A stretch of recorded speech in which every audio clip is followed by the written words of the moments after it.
Warning, incoming game over. Warning, incoming game over. Welcome everyone to Game Over Calgary. This is our pre-season preview show, so to speak, and introducing the new team to you guys. I'm so excited for you to meet the whole group. My name is Peter Klein, back from last year, but we got a really good group here, and you're going to hear all four of us as this show goes on. I do just quickly want to give you a heads up. Conrad and I, in this first part here, taped this on Friday before the Pelche news, the Schwint news, and all of that became official, and so I do just want to say that yes, we know like that there is some stuff that is technically a little bit dated, but I do think that a lot of the analysis is still important, and I do think that it still kind of pertains to things. So instead of just a why did they do that, it's a bit more of a why they shouldn't have done that. And so it's not perfect. We do know that Pelche went through waivers and went unclaimed and all of those things, but we'll kind of go into, or at least I do, go into why I don't think that was necessarily a good move. And Conrad talks about Schwint here. Obviously, he is no longer a member of the Calgary Flames, but it is a good perspective on why maybe he should still be. So that is just a little bit of context, but still a lot of really good information here and a really good preview. Make sure you subscribe, hit that like button, share it with your friends, and get ready for the start of the season tonight. Hello, Calgary hockey fans, and welcome back to Game Over Calgary. My name's Conrad Krausert, and I'm one of your new hosts for the season, joined by the returning Peter Klein. Peter, it's good to be back and good to join you. Yeah, happy to have you. It's good to be back. Excited to have this up and running again and be able to do the Calgary stuff. We did the kind of soft relaunch with the playoffs last year. Obviously, that was not a Calgary Flames show, so it was nice to get this rolling with the real deal and get ready for the regular season. And nice to have you on board. And we're gonna have the other guys coming on for preview of the defense here in a little bit. So we'll let them do their introductions and whatnot. But yeah, happy to have you and really excited about the year ahead for us. Maybe not so much the Flames.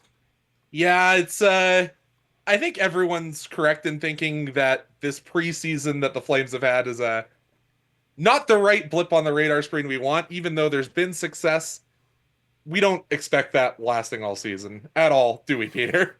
No. I do not think this preseason is indicative of anything that will happen, and we'll get into it as we talk about some of these guys, but it's a tough balance of you want it to mean at least something so you have a good evaluation tool for how these kids are going to be, but you also have to understand that you're probably not going to beat Seattle 5-1 or like they will. This team will probably go a literal full week not scoring 5 goals. So no, we have to let's if there are any expectations out there, they need to be slowed down immediately, because this is not going to be what the hockey world would call a good hockey team this year. No, and we'll break down your forwards. As you mentioned, our two compatriots are going to break down the defense and goaltending situation. But we came into this preseason pretty much understanding that 8 of the top 9 forward spots were going to be filled, written in pen.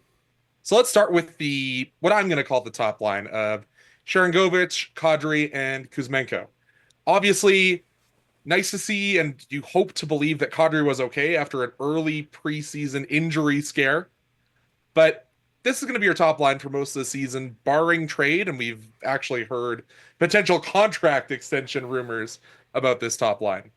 Yeah, and I would agree with you in calling it the top line first and foremost. When you have a guy who put 30 goals into the net and a guy who has won a Stanley Cup on that line, you just do that. That's your top line, right? So I think Kuzmenko has the ability to be the most talented forward on this Flames group, and that is where the conversation I think gets really, really interesting, because like you mentioned, we've heard extension talks around him. I have no problem with it. I have said before that I am going to be a very heart and head on this one, because I love watching this dude play hockey. I think that there is a joy that he brings to the ice all the time, and when the team sucks, that's important. And I think that there is a high level of skill there that is something this Calgary Flames team just does not have right now. Kind of post that summer, right?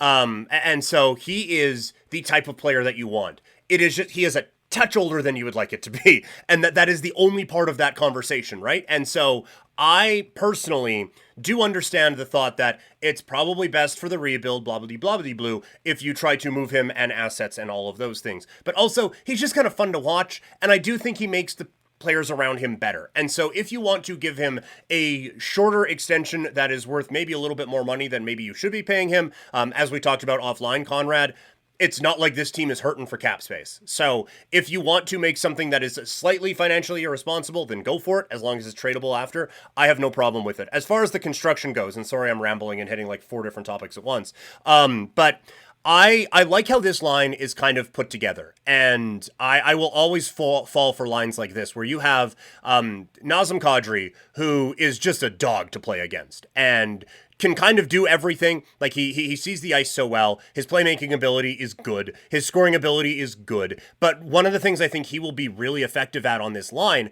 is going into those tough areas and getting the puck. And so you have, I don't want to oversimplify Kadri's role in this, but for just the purposes of this explanation, you have a very good puck retrieval guy. Then you have an excellent playmaker in Kuzmenko. I'm not going to say elite, but I think he flirts with that on a few occasions. And so you have that where so you have Kadri go in, get the puck. Kuzmenko does a couple nice, fun, stick-handly things and throws it in front. And you have Sharangovich, who can score from anywhere with that shot. And so it feels like a good combination. And then Sharangovich's shot is stopped. Kadri goes to the front of the net. He puts a rebound in. Or Kuzmenko can score as well. Like it is a very versatile line. And it's one that I think can work against anyone, right? So I like how it's constructed. Hopefully everyone stays healthy, but I do like how it is kind of all stacked up here. Is this, I guess, like you're calling it the first line, so I'm assuming you like how it's constructed and like how it's put together. Do you agree that maybe it should be for a couple of years with Kuzmenko, or where do you fall in that conversation? I'm going to look to somebody who I think is really on the pulse of where this Flames team is going. I'm going to default to my friend Mike Gould. He said, I'm okay with Kuzmenko signing for above market value for 2 years. Yeah. Let's call it what it is. Let's say that's when the Flames are going to be entering their window. That's when you want to then have your ability to reevaluate where this team's going, and if it's the beginning of the upswelling, and hopefully a draft of Gavin McKenna helps that. But I'm getting ahead of myself. And something I also think on this line is undervalued is Nazem Kadri is the second best two-way center on this team behind Michael Backlund. Yeah. The fact that you're not going to necessarily see Sharky or Kuzmenko play as tight a defense as you want if these guys have to chase back, having Kadri as that safety net to kind of catch some of those shortfalls is going to be vital this season. And of course, we're going to talk about the DE and whoever starts between the pipes for this team most games. I'm hoping a lot of decimal, but that's not our segment. You're going to need somebody like that when this starts to get a little bit scrambly with the two high offense guys. It can. But I certainly agree with your breakdown of line number 1. So let's go to what a lot of people are calling line 2. I think you can kind of adjust line 2 and line 3 on this team a little bit depending on who's down the middle. But I'm going to call line 2 right now because we know this line's going to stick together. Connor Zary, Michael Backlund, and Blake Coleman. Obviously, Backlund and Coleman, they're stapled together. They're not departing whatsoever. And then you've kind of got Connor Zary as that floater on this line for now. I really like this line. I think they're astoundingly defensively sound, but you have the offensive offside that Connor Zary showed last year. You hope he can continue that. And Blake Coleman, steady as they come. And obviously gets the kind of the blue steel going on the brand new Flames Jumbotron. So I think this is one of the more solid second/third lines in the NHL.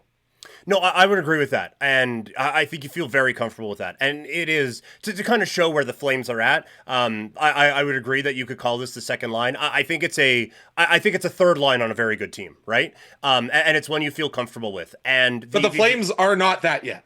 No, they're not. No, no. And honestly, there will be nights it's their first line. That is just how this thing is going to go this year. But I do think that with this line, this is the right guy to put with them because Backlund and Coleman are awesome. We can all agree on that. Yes, like these are the agreed upon facts of the case. And so with those guys, it is incredibly helpful to have that consistency and just know whoever you put with them, they're going to play their best hockey that year. And that's what it was last year, right? Whoever you put with them, all of a sudden, problems were solved and everything was fixed. And Huberdeau is getting points. And whoever was there, it was perfect. The issue is when you have a young team and you're trying to evaluate talent, it becomes a little bit tricky because the obvious, and I'm sure we will talk about him, but with Peltier, and the inconsistencies that he had in the preseason and last season too, it's tempting to just be like, well, he's our first round pick and we think kind of highly of him. So can you just go there and figure your game out? But on the other hand, it's the argument I made around Mangiapane last year where, yeah, it's great. You played awesome with those guys. I learned nothing about that because everyone plays awesome with them. And so I think Zari is a good fit there because we saw what the high end can look like with him last year. The hockey sense is great. And I think there is a really good playmaker in there and he can score too. And he plays with a little bit more size type stuff than I was expecting him to play with. And so that there's, what you have or what you could have with him. The one issue he had last year was consistency. And that's why Huska sat him down. It's why he didn't necessarily get all the opportunities that Pospisil was getting.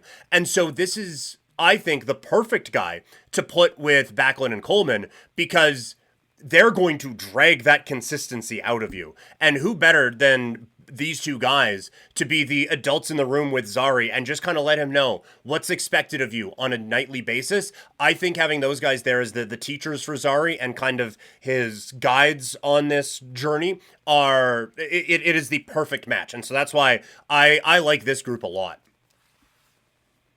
So then let's go to where I have the two wingers penned in and kind of a big old in between them. Yeah. That is Jonathan Huberdeau, the oft-maligned winger here in Calgary, and the new signing, Anthony Mantha. Those guys Mantha was brought in to be the trigger man for Jonathan Huberdeau, if every report is to be believed. But then you kind of have is that Martin Pospisil playing in the center? That's kind of the only person we really have that can fill that third line role at this time, in my opinion, at least. So that's kind of who you have to figure is in the middle of those two guys. Is that the right person between them? I don't know. Your thoughts, Peter? I think it is. I think that, yes, like Mantha is here as the Huberdeau whisperer. And we are working under the assumption that those two guys are going to work well together. And so when you have Pospisil, who is, and I saw the face there. We assumed that on a few, right? Like, oh, I'm going to get Lindholm 50 goals and all of those things, right? Like we have danced this dance before. But if we are to just... It's the preseason. We're allowed to be optimistic about things. It's 2024, not 2023. Let's look forward, yes. Not look back. Exactly, yeah. Onward to the future. And so, if we are to assume that Mantha is going to get the most out of Jonathan Huberdeau, whatever that may be, in 2024, then I think that's a real nice soft landing spot for Martin Pospisil. Because, like, this is not... He has the experience at the World Hockey Championship, but even, like, on the NHL 24 video game, he doesn't even have /center on it. Like, this is not a role we were necessarily anticipating for this guy. I never thought...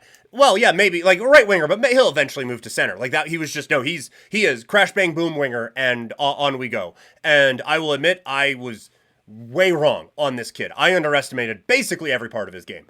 But now that he is making this transition at the NHL level to center as a pretty new position for him in professional hockey, basically, having the playmaking of Huberdeau and the everything of Mantha, I think is a nice kind of landing spot. You don't have all the playmaking responsibilities. You have a couple of veterans out there who have seen it all before, and that is, I think, makes it a real good landing spot. Now, the pessimistic side of that is if this season starts the same way last season did with Jonathan Huberdeau, Pospisil is not the get the most out of him type of a center that you would maybe hope for that.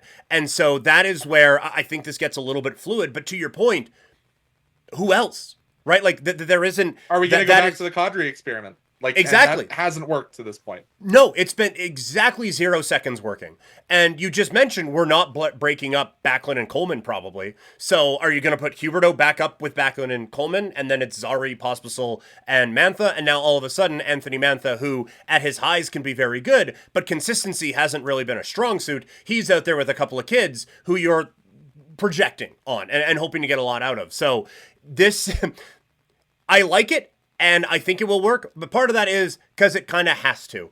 Because if it doesn't, I don't know what the pivot is off of that. And it kind of shows, not to get in too much of a bigger picture situation, but it does show that there is an obvious need for this position now in this organization. That we got some fun wingers, we traded for and drafted a whackload of fun defensive prospects, but A, none of them are ready, and B, now you got nothing down the middle. So center is the next kind of target for Craig Conroy and company, I think, for helping this organization go. But as we've kind of gone on with this, or as I've kind of gone on and on and on and on, I've detected a hint of pessimism from what would be my on camera right. And so where do you come up on this one? I agree with you. However, I don't necessarily love Pospisil potentially getting second line center minutes in the NHL, not having played the position before. The small sample size of the end of last year and an international tournament. So that's where my pessimism comes in. But this brings me back to what the Flames have done in the past prior to Craig Conroy becoming the GM. They brought Craig Conroy down to teach the guys how to play center in this league previously. Is that something we have to do and necessarily want to do when you've put Connie in the big boy chair as the general manager? Not necessarily. But if he is truly the center whisperer that this organization has believed in the past, maybe it's not the worst thing to do.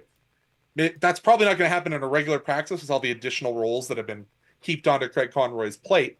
But if it's, say, an additional extra practice day and you go, hey, Craig Conroy's coming down, you're going to go spend half an hour working on just face-offs and defensive positioning for Martin Pospisil and whomever the fourth line center is. I don't think that's the worst part of development for a young player. No. However, I would be more comfortable with him playing bottom 6 minutes than top 9, if you understand what I mean. Yes. Yeah. And so that is where the hope that Backlund's line is a bit more of the second line than the third line.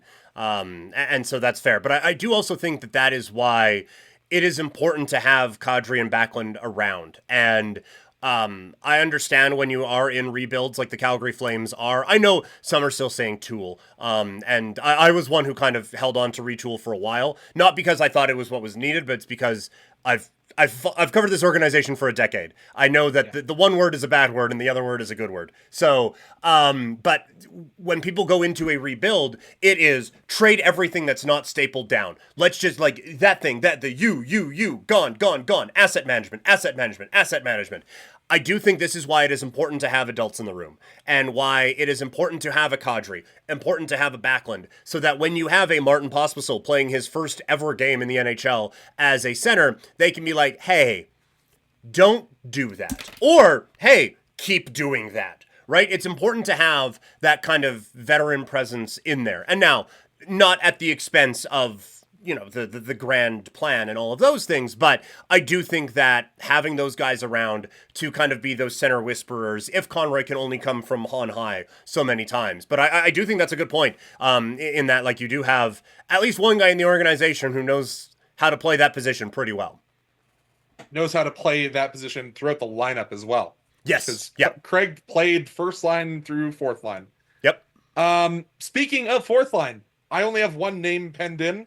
And that was the quote-unquote second biggest free agent signing of the summer, and that's Ryan Lomberg. The Stanley Cup ring comes to Calgary, and Lombo makes his return. Yeah, it's fun. Excuse me, I'm choked up about it. It's fun, right? Like Stanley Cup champion Ryan Lomberg is not necessarily something I thought we would say when he left town the first time, but he turned himself into that sort of a valuable player and was able to fit into that sort of a role. And I think, again, having that experience and knowing what it takes to win the Stanley Cup, like those sorts of things, I don't think they matter as much as the people who think they really matter, but I think they matter more than the people who don't think they matter think it matters, if that makes sense.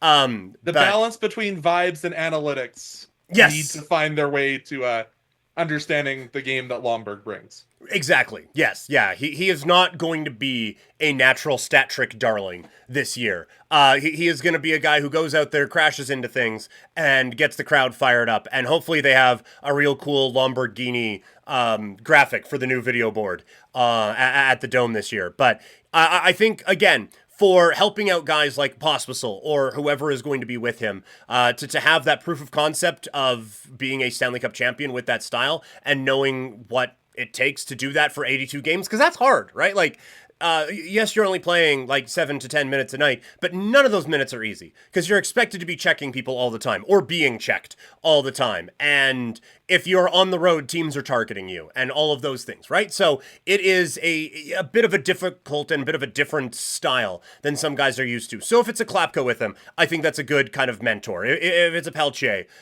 maybe not as much, but still a good mentor, I think. So I think that there's certainly a value to having him. And like you said, it's vibes, man. It's just cool that he's back, right? So, and maybe you overpaid for him, but again, $19 million in salary cap space. It wasn't for 8 years, so I think you're fine. Yeah, so with us saying that, there's effectively 4 slots on this team. There are 2 injured or healthy scratches. And that's assuming the Flames only carry 2 goalies. I think we're going to go with that assumption for now, even though there's been the conversation. So there's a bunch of guys kind of on the outside looking in or fighting for jobs. And we just saw a couple more guys be sent down to the A today. But let's go through who's still remaining in camp as of our recording this on the 4th. Let's start with somebody by surprise that's kind of worked their way onto this team after having a lackluster year in the W last year. Well, that's injury-addled. But Sam Honzek. And I think if we had recorded this during the Young Stars Classic, Sam Honzek would be in the AHL already. But he has played his heart out after the Young Stars Classic and has showed that he's deserved to at least be in the conversation. Even at the end of the day, I think his waiver situation sees him in the AHL. Yeah, I think that if waivers didn't exist and you were just being, who are the 12 best forwards on this team, I think to the surprise of many, I think Honzek probably works his way into that conversation. But because of the waiver status, I think that all he has done here is like he has done really well, and you don't want to undersell it. And hopefully the organization showers him with praise as they give him a nice locker on the Wranglers side. But what he has done is work himself into being one of the first call-ups if someone gets hurt. But I think because of the waiver status, like you said, he has to. I don't see how you keep him up here, given that you can send him down and be okay with it. So I think you give him a hearty, how do you do? Thank you so much, but you are in the A to start the year. I certainly agree with you, and I also think sending him to the A could potentially turn him into the center that he was drafted as.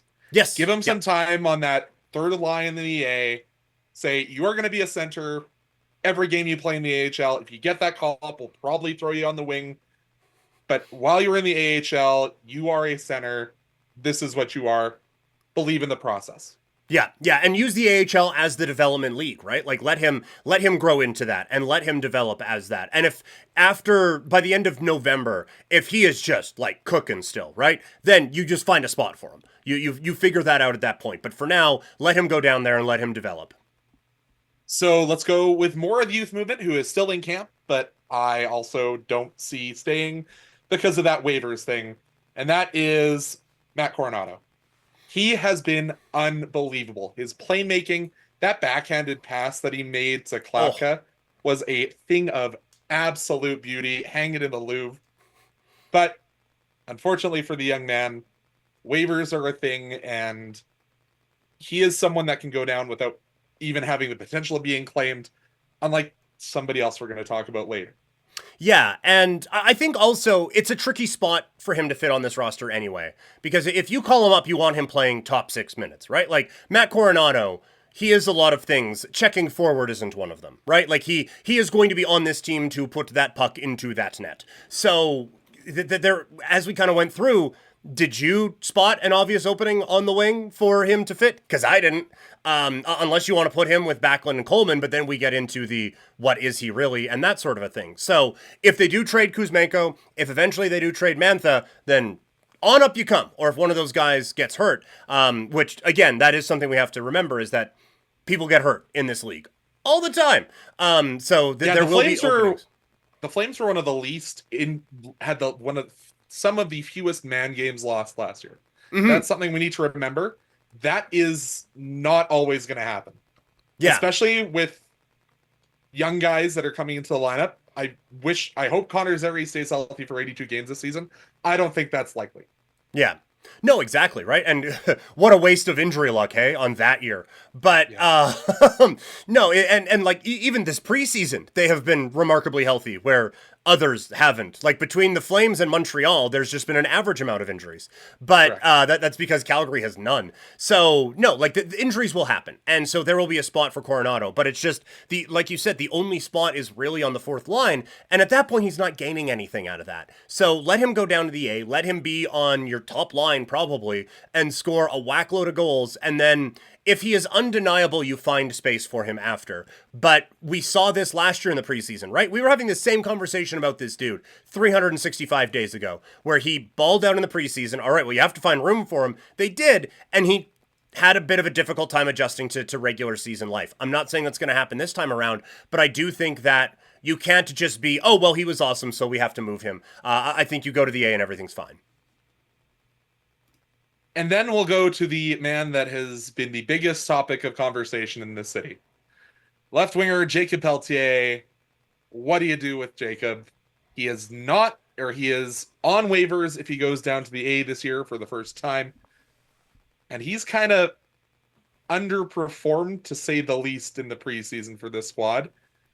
But he's one of the guys who's most likely to get claimed if you throw him on that waiver wire. Unless it's that day where everybody sends 9 guys down and you try and hide them just in the amount of names.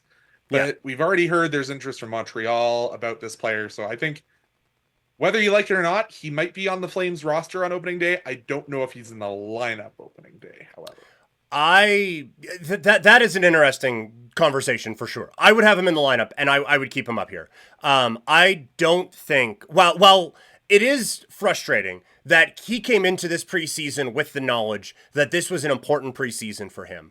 I don't think that you just throw away a first-round pick based off of the preseason, right? I think you have to, like, it's a few games and it didn't go well. But this is a kid who you think is at least somewhat a part of your future, and you don't just give that up for a couple preseason games. So I think you do have to kind of grind it out with him, give him these fourth line minutes, and let him try to roll with it that way.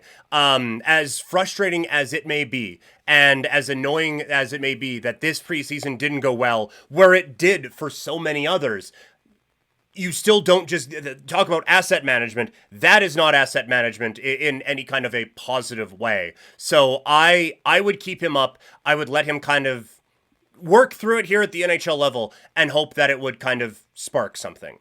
If the Flames received an offer from a certain team that is from a French-speaking city and wears blue, red, and white, of either a second-round pick or maybe a third, is that something you have to consider, just because there is a lot of crowding down in the A right now for this Flames team?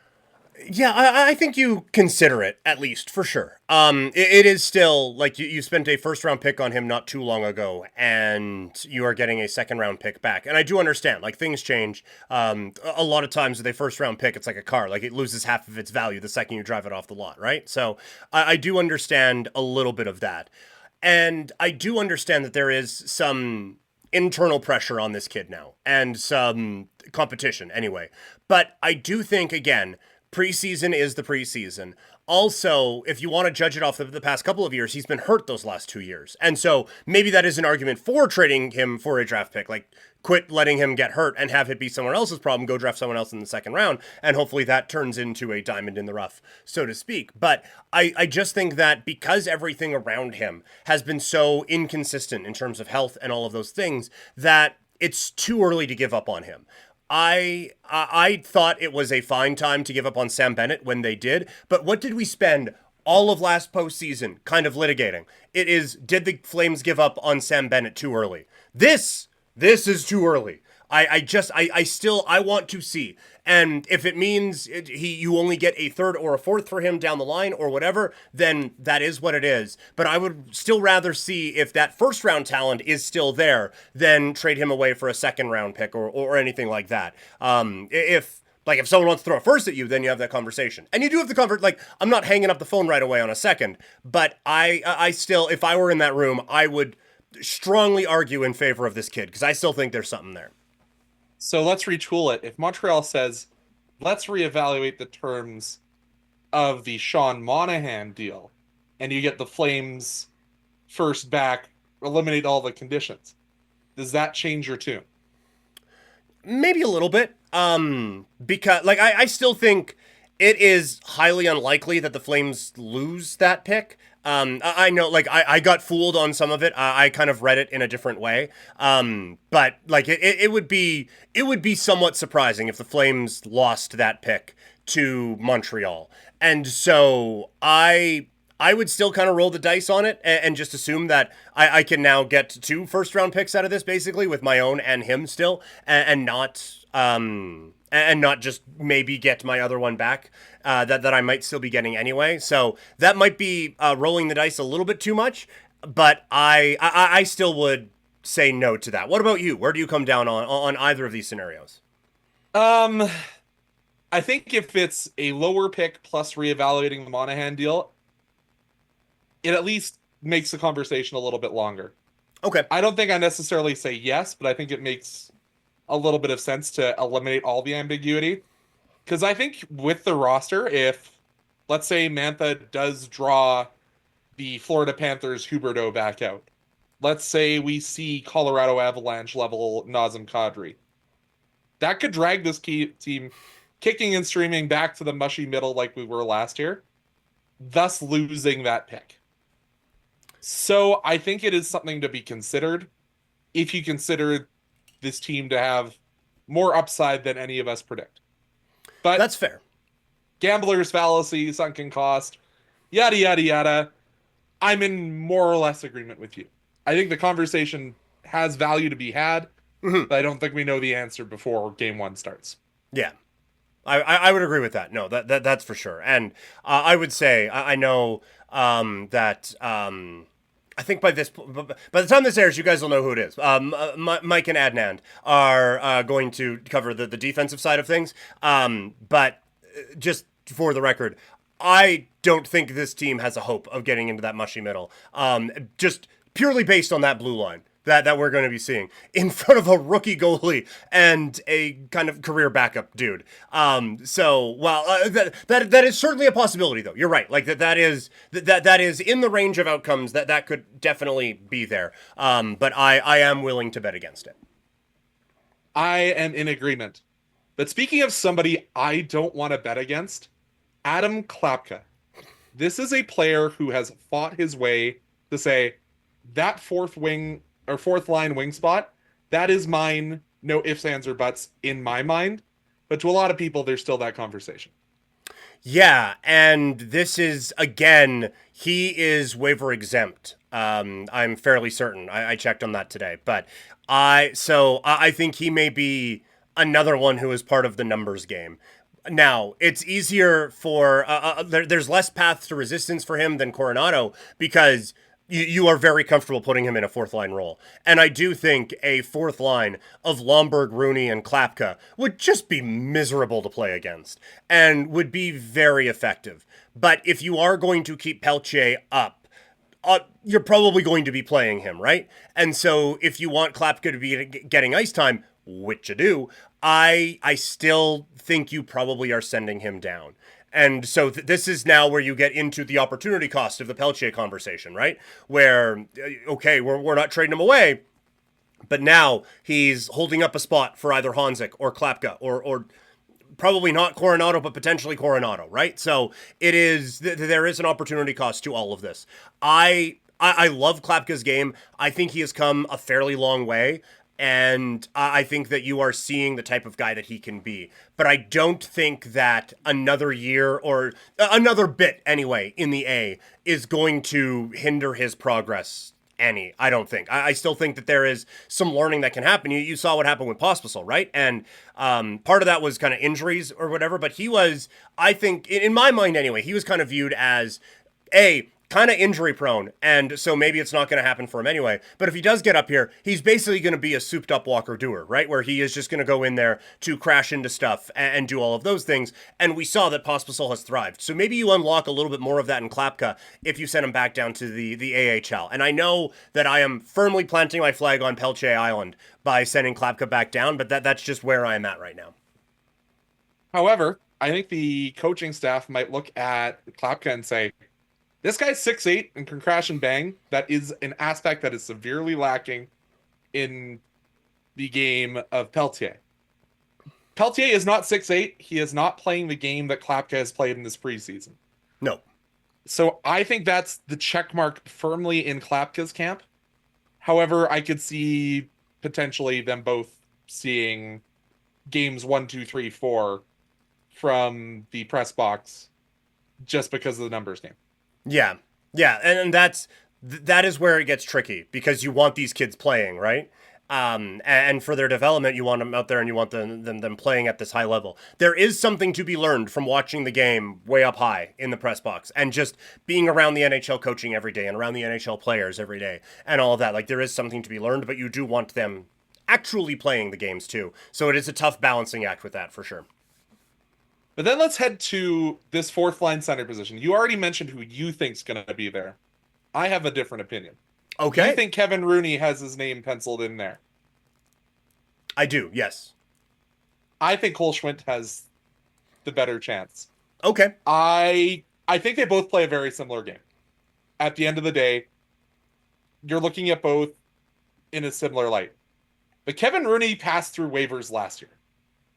He is somebody who I think could also play a mentorship role for the forward group in the Baby Flames. Mm-hmm. I think Cole Schwindt at least deserves to get a little bit of runway in that fourth line center role, even if it's only the 7 to 9 game. Let's see what we've got in this guy before sending him down to the A. I don't think you're going wrong either way in this debate. Mm-hmm. I think if you give Runes the runway, because I know in New York they love this guy. But ever since he signed his deal in Calgary, outside of loving what some of the less serious fan engagement Twitter accounts in this city, I think that Runes hasn't really earned that spot. Okay. Other than the tie goes to the veteran. That's the one ruling or unwritten rule that I could see Kevin Rooney earning that spot. Yeah, and I don't necessarily disagree. And honestly, I just kind of had him penciled in just because that's he's playing in the last preseason game, which is happening before we record tonight. So that was just okay. Well, that's where they have him. That's where I have him. But you make some really good points. I do think like injuries were a problem last year, and then when he came back, I thought that there was at least a bit to his game, but I also cannot deny that anytime Schwindt was in that bottom 6, there was a bit more life to it. And so when you have a player like Rooney, like, yes, like I think he would make a fine fourth line center. But also when you look at everything that this team has going on right now, if like Rooney's not the project, so if he has to be the one who is sitting up in that press box eating popcorn for 10, 13 games in a row, then it is popcorn he shall dine on. Whereas if you put Schwindt up there, I think you're losing something because he is still like 24, 25, right? So there's still, not that he's going to turn into the number one center that this team has craved since Mark Savard, but with a brief Lindholm thing in there. But I think there's something there with him. And so I would, in this give the kids a chance thing, you said Ty goes to the veteran. I think with this team, maybe it should go a different way. And it should be Ty goes to the kid and let him get a little bit of this. So, yes, while I had Rooney penciled in, I would actually probably switch that now. And I would agree with you that Schwint would probably be the better call and just see what he has and see what you have in him. Like we've talked about at the beginning, center is not a position that this team is, their cup is not overfloweth with them. That's for sure.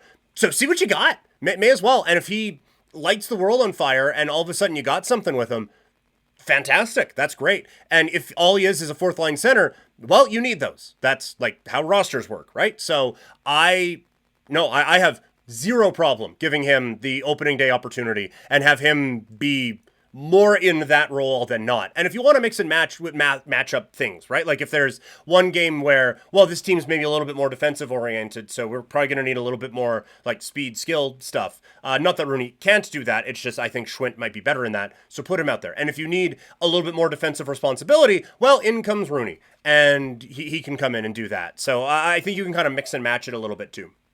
And here's my other point: is if Huberdeau and Mantha start to stutter. You can throw Pospisil down onto that fourth line and raise up Schwint more than you can raise up Rooney. Yeah. No, that's fair. Yeah, there is more upward mobility. And a little bit more, you can project a little bit more. Like, you know what Rooney is and you know what he isn't. We don't really know that with Schwint yet. And yeah, like if there is a bit of a hiccup with Huberdeau and with Mantha, you can put him in there. Or if he just like is playing awesome, you can also kind of move him up there a little bit. Like you can kind of see what you have with this kid. So no, it's an excellent point by you. And yeah, I would shift mine and agree with you on that. All right, so that's what's still in camp. So let's look down a little bit further down the lineup, because let's say worst goes to worst and this team, the injury bug settles in for the good long haul. There were 2 cuts made literally today, and that is Walker Duehr and Dryden Hunt. So off camera, we had this conversation of one of these guys is trending upwards, one of these guys is kind of falling off the radar. The guy that's trending upwards is Dryden Hunt. Guy that's falling off the cliff a little bit since the departure of Daryl Sutter is Walker Duehr. I love Walker Duehr. I called him the North Dakotan Ranger. Walker, the North Dakotan. Yeah. Anyways, but I think Walker Duehr might be a career AHL guy from this point on. And I don't think I'm going to ruffle any feathers really saying that. No, he is just, he's an energy guy, right? And he's a tweener. Yeah. He's that guy who's too good for the AHL, not quite good enough to be an everyday NHLer. Yes, yeah. If there was a BHL, he would be good in that one too. Like he would kind of fit into that role. But you're right. Like there's just so many guys have passed him by on this roster now, and it's a good. I don't even think it's a good thing to have. Yeah, it's very good that has happened with this team, that you have too many options ahead of them instead of not enough, right? Like everyone we talked about in the first part of this is ahead of him. And I would agree with you on the Hunt part as well. The issue with him has been consistency. Like he tantalizes you with everything that he can do, but he just doesn't put it all together for one game even, let alone like a shift or something, or a week or a month. He doesn't do that. And when you have other guys who are coming in, like I would rather give Hanzik a try. I would rather give Klapka a try. I would rather give Hunt a try. I would rather Coronado, Pelche, like all of these guys have kind of passed him by. So yeah, he is honestly like, I would be a little bummed if he was playing top 6 minutes in the A. Because there are wingers that Stromgren and those guys that I want to see get opportunities over him. So in baseball, they kind of call it an org guy, where you don't necessarily like get rid of him because you need people to fill roster spots. But that is, as harsh as this may seem, that is basically all I view him as at this point, is someone who is there because you need someone there. And if 8 guys get hurt, then he'll be your 9th. But we've seen it at the NHL level, and I don't need it. I don't need to know what it is. I would rather see what some of these other kids have before we loop back around to him. And not to skip over Dryden Hunt, I'd almost even put Martin Ferk over Walker. Sure. Because at the least you're bringing in a cannon. Yeah. Right. And like Ferk doesn't do a whole lot differently than Duehr and the other stuff. Like I don't think like you have the cannon, and then aside from that, like they're both pretty like There isn't a whole lot separating them. So there's a checkbox for Ferk instead of an empty box. Like that's exactly. Yeah. And then looking at Dryden Hunt, obviously listed as a left winger, but in the NHL, wings kind of flip-flop back and forth. I just think younger player, number one, got to see what's there. Obviously, you got an extended look, getting it to the second to last round of cuts with the big squad. Just a very serviceable top 6 AHL, bottom 6 NHL winger at this point in his career. Yeah, just kind of fits into that kind of square there. Yeah.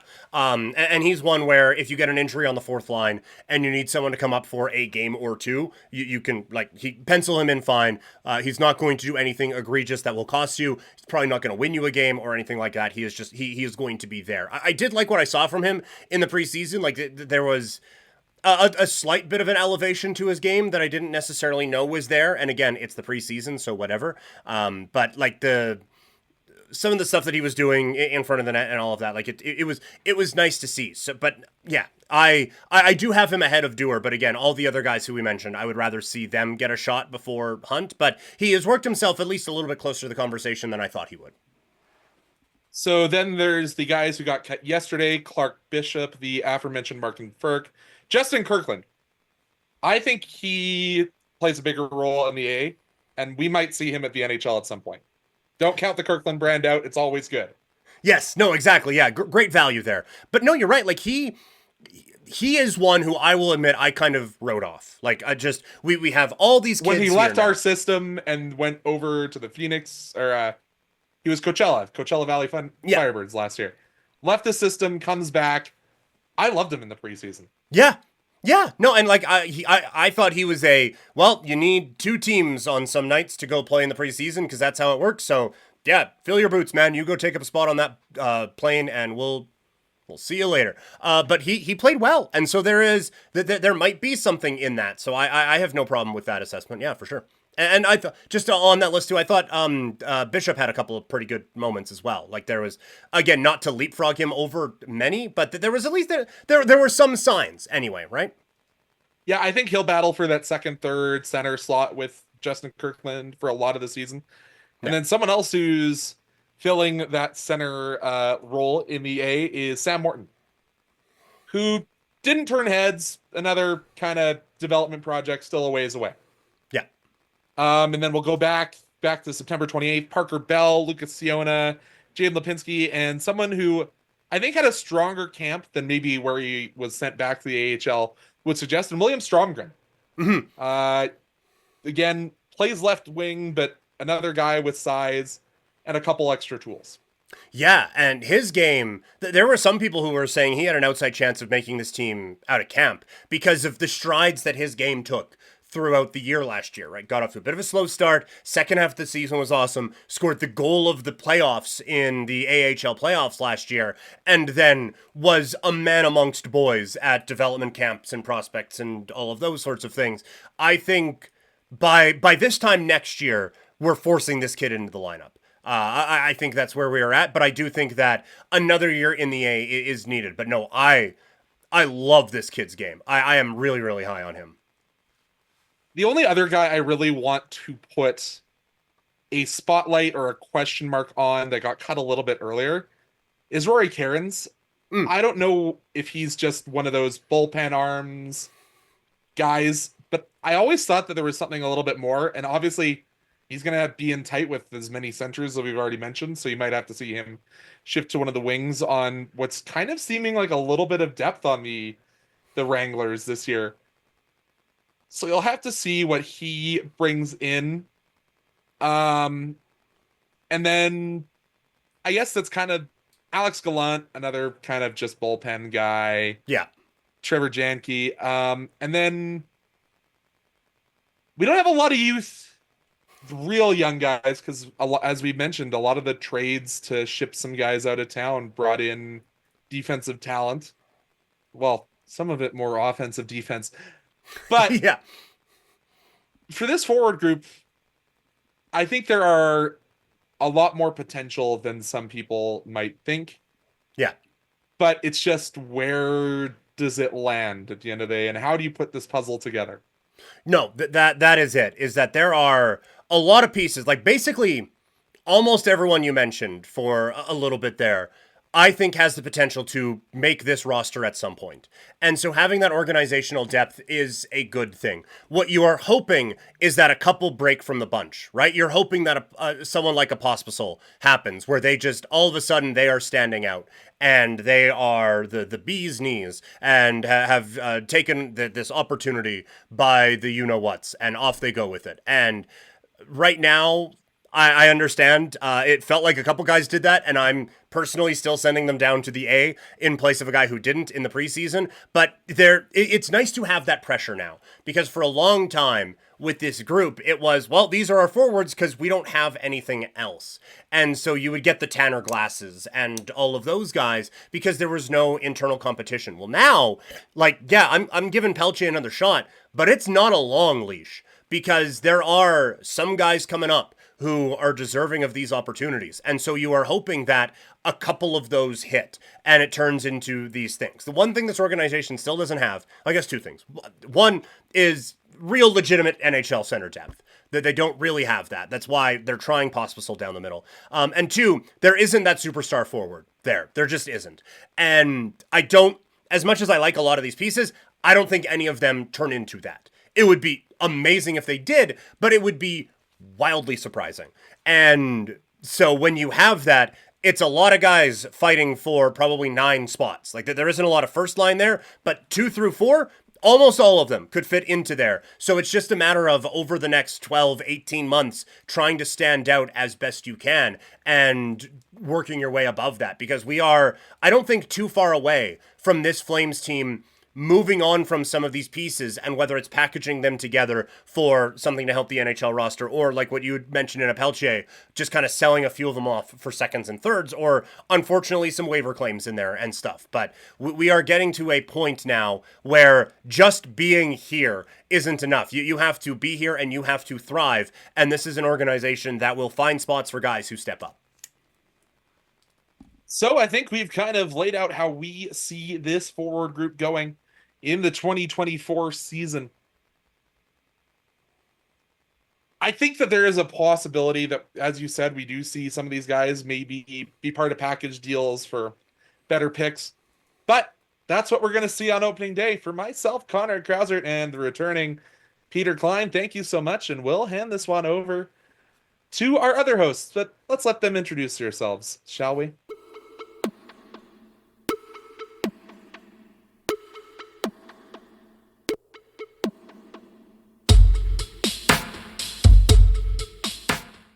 Calgary Flames fans, welcome to Game On Calgary, hosted by Anand, Unnithan here. This afternoon, we are doing a season preview on your Calgary Flames 2024 and 2025 season. It's going to be a new and exciting season. Many new players to talk about, many new pairings to talk about, possibly 3 goalies as well. So a lot of discussions surrounding. Today joining me is Matt DeMille. Matt, good afternoon. Welcome to the show. Thanks for joining us. How are you this afternoon? I'm doing great, Anand. I'm super stoked to be here. I'm super stoked to talk all things Flames and get a season started. Can't say it'll be a super competitive season to cover, but fun and exciting nonetheless. So I'm just super stoked to be here, super stoked to be working with you, as well as our other members of Game Over Calgary.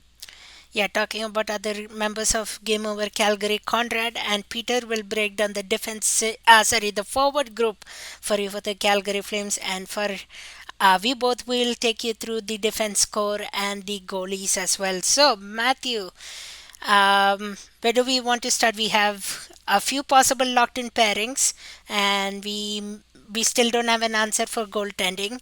It's currently 3 goaltenders under Ryan Huska's belt, so lots to discuss. Matthew, maybe you want to take a start at where do we want to start? Yeah, let's just dive straight into the defensive group. When you look at the line pairings and the roster, it's a lot different defensive core that we've seen in past years, with really our main kind of returnees this year being a mix of Mackenzie Weegar as well as Rasmus Anderson. So definitely going to create some kind of opportunity for new lines that we're going to see. And I guess like I'll flip it to you, like from the pairings that we've kind of seen through the exhibition preseason portion of the season, which kind of pairing is speaking to you, and what do you kind of like? Yeah, I think one of the pairings that will be locked in and definitely is Vigar Miramanov pairing. I think those two work really well, good passes in between, good chemistry in between, they communicate well. And that is one of the pairings we can right away lock in because last season, if you remember, Flames fans, Vigar and Anderson pairing didn't work all that much. There were some struggles in that. And then when Miramanov came in from the Vegas Golden Knights, Vigar and Miramanov started to found some pairing and chemistry as well. They've been working together on the power play as well. So maybe that's one thing that's locked in.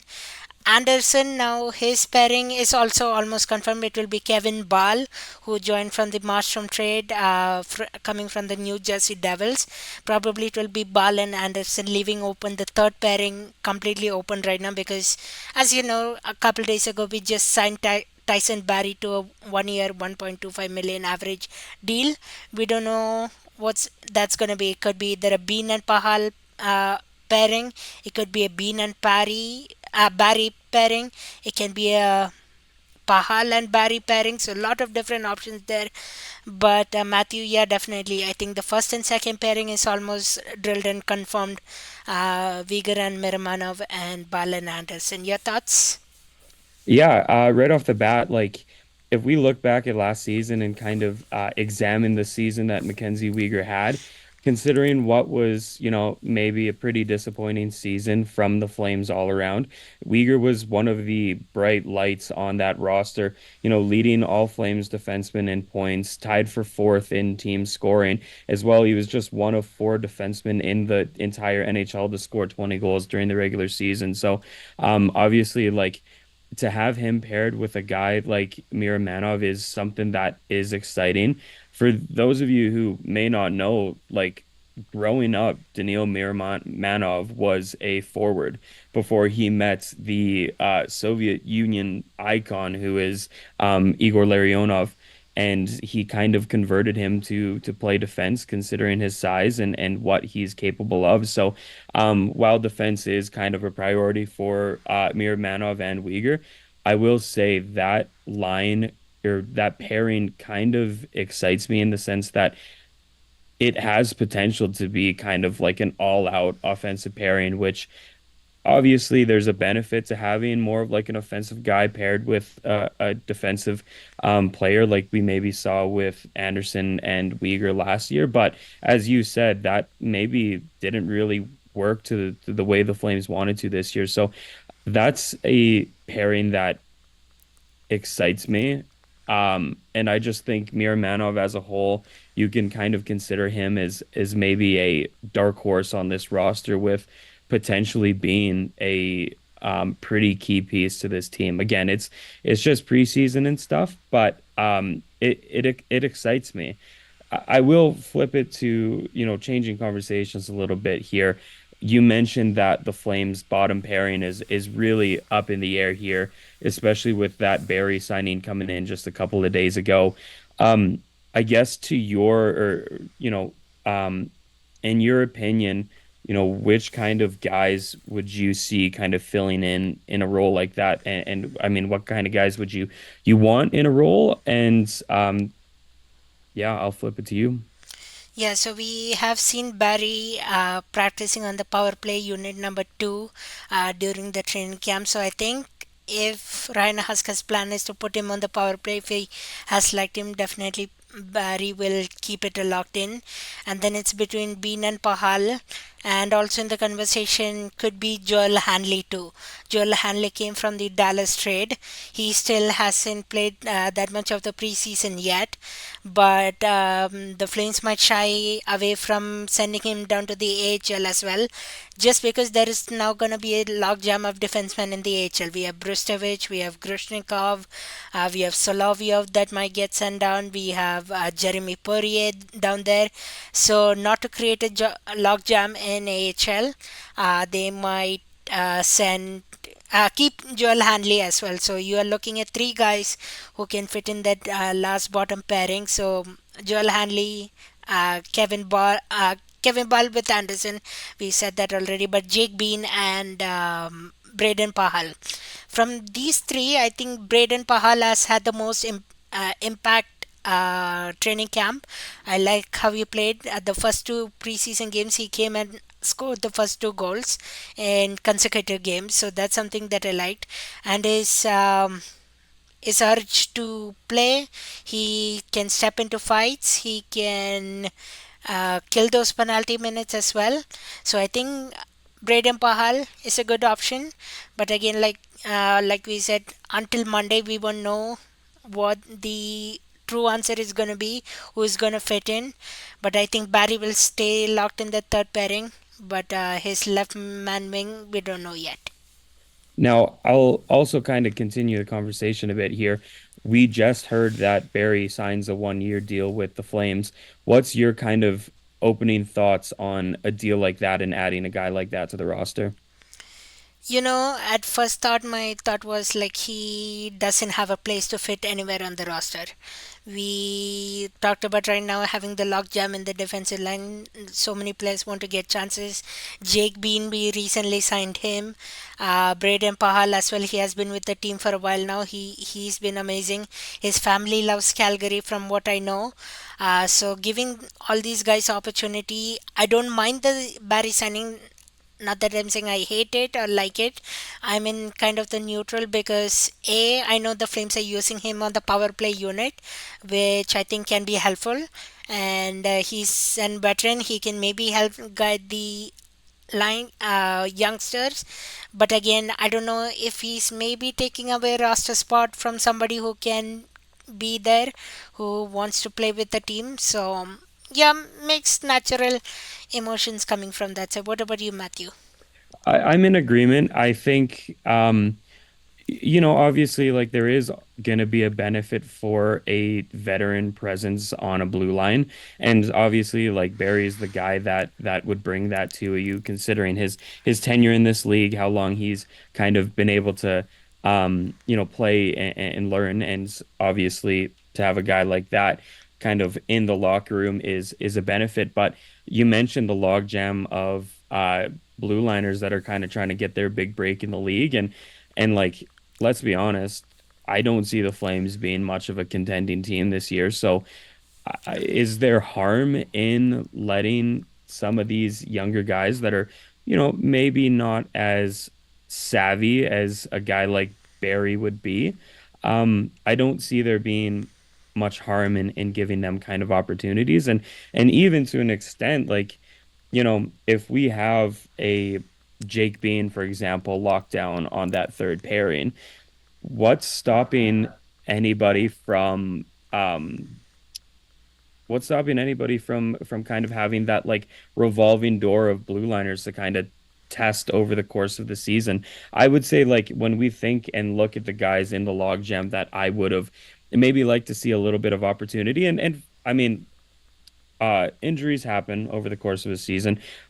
Stuff goes south that this I will guarantee you in this 82 game season we're going to see these pairings are not going to be the identical pairings night in and night out. But I will say the opportunity to give some of these younger guys and um I wouldn't call them amateur, but the not so battle tested guys opportunity is something that I don't see harm in right now. And a signing like Barry definitely kind of inhibits that ability, at least right out of the gates. Yeah, 100% definitely. Yeah, we won't see, yeah, I agree with you, the point we won't see the identical pairing Throughout the season, it will change. Definitely, we may see call ups, we might see injuries. So, yeah, totally up in the air right now when it comes to the Flames because of the log jam, because of injuries, possible call ups. Maybe you might see a trade or two, maybe even. Maybe a Barry can be a potential trade candidate come the trade deadline. So, a lot of thoughts right there.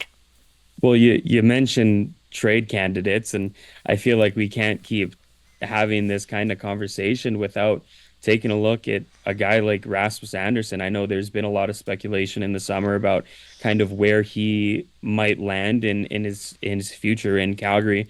Where do you stand on that kind of conversation? It depends how Rasmus Anderson is feeling. We haven't heard much from him yet compared to other players like Viger. He wants to stay in Calgary. He wants to help build that Stanley Cup notion maybe in the couple of years down the road. We haven't quite heard from Anderson yet, but if he has done much for the Flames, but if his performance doesn't keep up, I think one of the strong candidates I've been seeing is Dallas Stars for him. I think it was a Burke deal that I heard on Sportsnet. Maybe Anderson is traded to Dallas Stars. Maybe the Buffalo Sabres is looking into him. Lot of interest there this in the past few days. So like we said, Rasmus Anderson could be the number one target. Tyson Barry could be another target if he has a great season with the Flames. But yeah, we'll have to see what all it is about. Maybe these trades will give an opportunity for the youngsters to come and play. But again, nothing is set in stone. You'll see a lot of changes within the next months coming ahead in the Flame season. And you speak a bit about the youngsters, and again, I'm going to take us back to this log jam that's kind of going on in that um, middle area between the NHL and the AHL. What kind of you know, which of the guys in this log jam would you maybe like to see have some opportunity up on the main roster this season? Right now, two players strikes in mind. Hunter Brustevich, who had a fantastic training camp. He got sent down to the AHLs. Hopefully, I hope to see him someday down up here. And secondly, Artem Grushnikov, another fantastic candidate who I would like to see a chance. And maybe third on how Jeremy Poirier, he's coming off a scary injury, of course. I want to see if he's able to compete and able to play, maybe get a couple of games in. So between the three, Hunter Brustevich, I'll put it in right in order as well. I want to see Hunter Brustevich right at first, so the possible the first call up, then Artem Grishnikov, and then Jeremy Poirier. So I think those three might be my looking forward to, if you say, in this film season. What about Matthew? Who are you looking to see?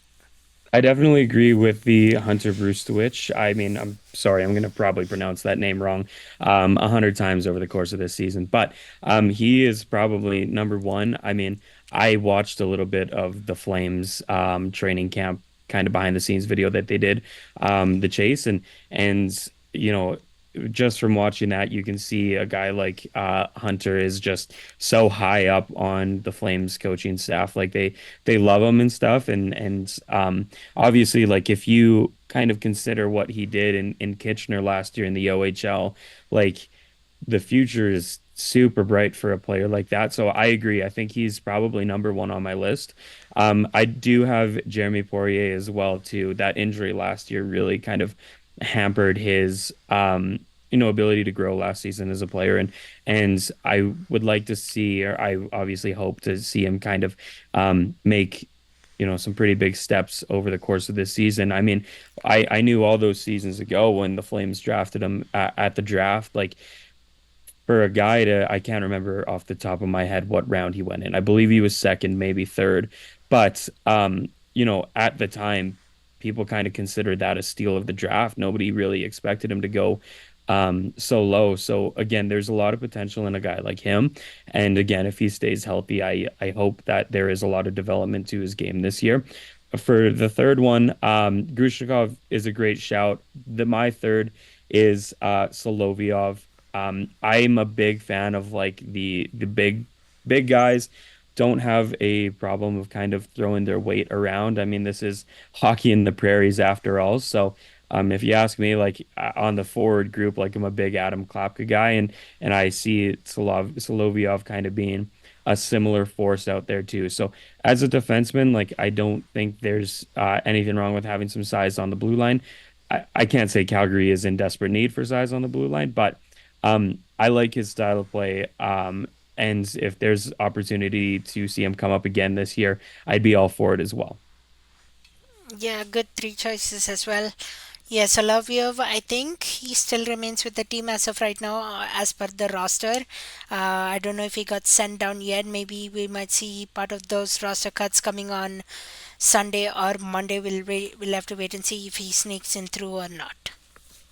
Absolutely. And I guess before we kind of change our topic to look at the goaltending situation the Flames have, there's another question that I kind of have been milling over this year, and I mentioned this very briefly at the start of this video, but Mackenzie Weegar last year kind of just had the biggest kind of breakout season on the Flames. Again, a bright spot on which what was a pretty dark season.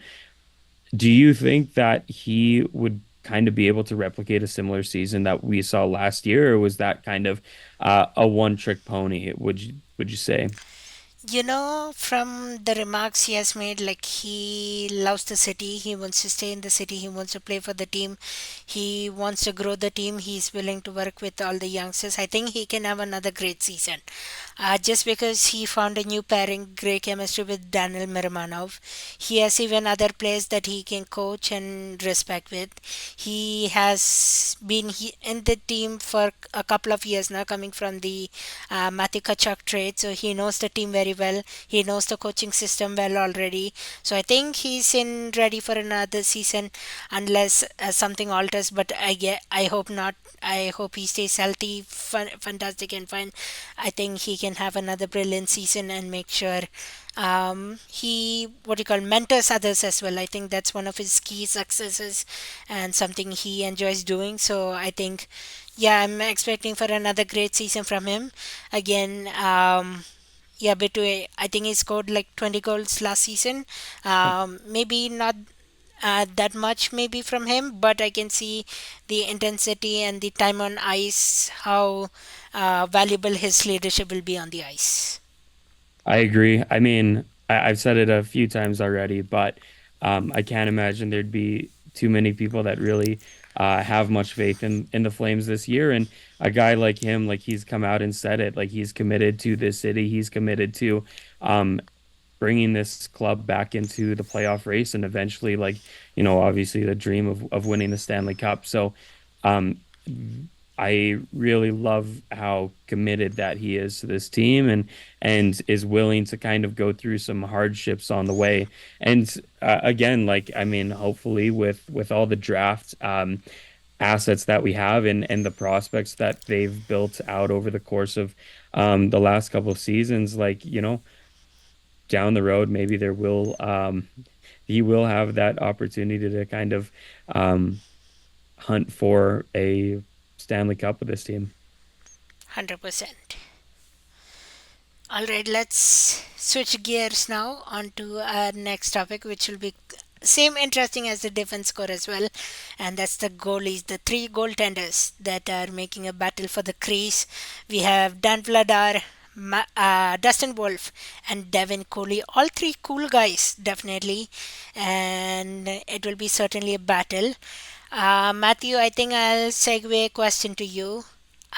We have seen the Flames keep three goalies at one point in the season. I don't know if Flames fans will remember that right now, but last season there was a point when Jacob Markstrom, Dan Vladar, and Dustin Wolf was part of the team when Dustin Wolf was recalled as an emergency backup because Jacob Markstrom was nagging something. So obviously the Flames have carried three goaltenders at some point. Maybe the Flames fans won't think that. I have seen a lot of reaction out there that there is no point in keeping the three goalies, but I think it's definitely worth the try. So, Matthew, what's your concept on keeping three goalies? Maybe just at the start of the season, maybe for a few games, try each of them three out, give them a couple games each, and then see which we're leaning to. But I think I'll say one thing: there is no point in sending Wolf back to the AHL. Yeah, I agree with you 100% there. I think what you've seen him accomplish at the AHL level, again, like I know the argument for the last couple seasons has been like we can't rush Wolf, we can't rush Wolf, we can't rush Wolf, and completely valid, completely fair statement to make, and something that I agreed with 100%. But if you think about, just how easy he made that game look in the AHL level, I think heading into this season, I agree with you. Like, there's just no point to send him back there. Like, what more can you ask for in terms of development that he can get at the AHL level besides like more reps than he might normally see here this season? So I 100% agree with you. Um, I don't think the move is sending him back to the minors, and I don't think that's what Huska and Conroy kind of have in mind. Um, in terms of the three goaltender situation here, I mean, during the preseason, all three kind of all three had their hiccups, all three had their off nights, but at the same time, all three also showed that they can kind of compete at this NHL level. So I think it is it's not going to be easy for the coaching staff to kind of make a decision on what they want to do with these three guys. I definitely see the value in having three to start and just kind of cycling through them just to kind of, I guess, gauge more experience in terms of like playing in an actual NHL setting compared to preseason. Um, but I think at some point there needs to be the discussion of who stays and who leaves. And right now, I mean, with Vladar being our kind of 1B goaltender for the last couple of seasons, I feel quite confident saying that he's kind of staked his claim as one of the goaltenders here. And with my argument saying Wolf cannot go back down for another season, I feel like right now the outlier is Devin Cooley. As much as good as he's been and stuff, and as much as he's a personality to that like I enjoy watching because he's just seems like such a down to earth guy. Right now, I think he is kind of that extra guy that if push comes to shove, I see him going down. I will say this though, like again, the Flames are like, let's be honest, like we're in the selling point of this, the franchise, right? We're selling off assets, we're trying to get prospects, draft capital, you name it. What are your thoughts on, further down the line, packaging up a guy like Vladar and sending him off for some kind of return for prospects or draft capital?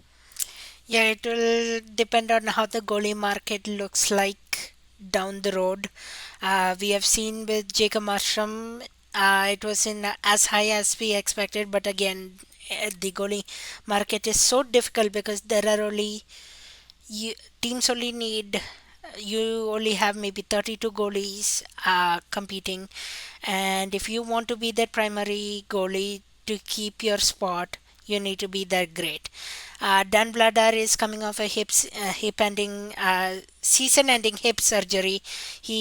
So there is that one factor. How will he be able to play the full 60 minutes? That's still yet to be determined. I mean, he played the couple preseason games for sure. I know he had a bit of nagging the game to last night against the Winnipeg Jets. So we'll have to wait and see a bit. But I think teams could be interested as well. One of the teams that right now I heard a Vladar rumor trade to would be Boston Bruins because they haven't signed their goaltender Swayman yet, and that future is still in the unknown. So, does a team like Boston Bruins look at Dan Vladar? Does maybe another team who's in search for a goaltender look for a goaltender? Maybe they need a backup option.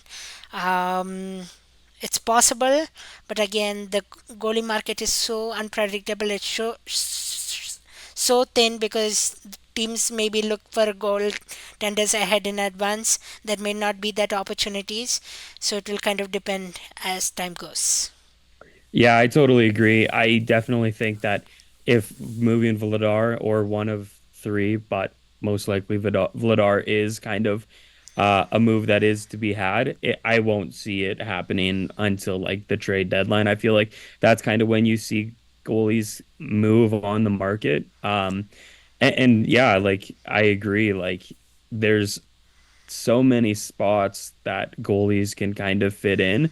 Like you said, there's really just 32 starting jobs in this league. So um, obviously it'll be tough to kind of find a spot for Vladar if it is going to be more of like a starting netminder role. But yeah, I mean, I obviously don't expect the return to be too high at all on a guy like Vladar. I mean, you look at Markstrom's return last year, and at the time, like it didn't look great.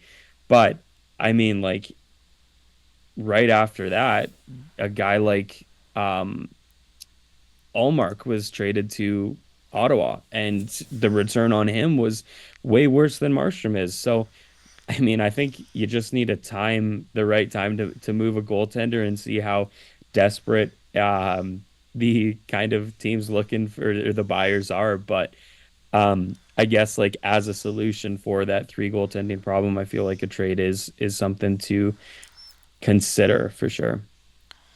All right, definitely. Yeah, so three goaltenders: Dustin Wolf, Dan Vladar, and Devin Cooley. Uh, the talks is going to be interesting. I say Devin Cooley, he's waiver eligible, so he has to be sent down on waivers if that's the case. We don't know if a team will claim. I hope not. And he stays with the Wranglers. At least he can have a run there.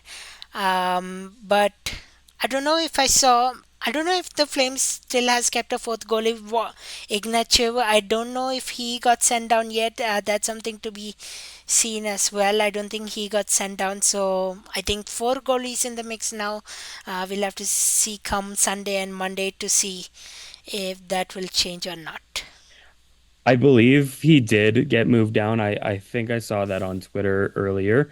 Um, so I am pretty confident saying he is down there. But I mean, speaking of Ignacio, like let's talk about how good his performance was in Penticton for the Young Stars tournament. Like I can't remember the stat off the top of my head, but he looked pretty solid. And again, it was against the prospects of the teams, and he wasn't playing the A-listers you would see on a regular night. But for a guy that I really didn't know who he was prior to the tournament, he's made a quite a name for himself, and obviously like that bodes well in terms of the future. If he can kind of put up that numbers as he develops through the AHL and maybe one day the NHL.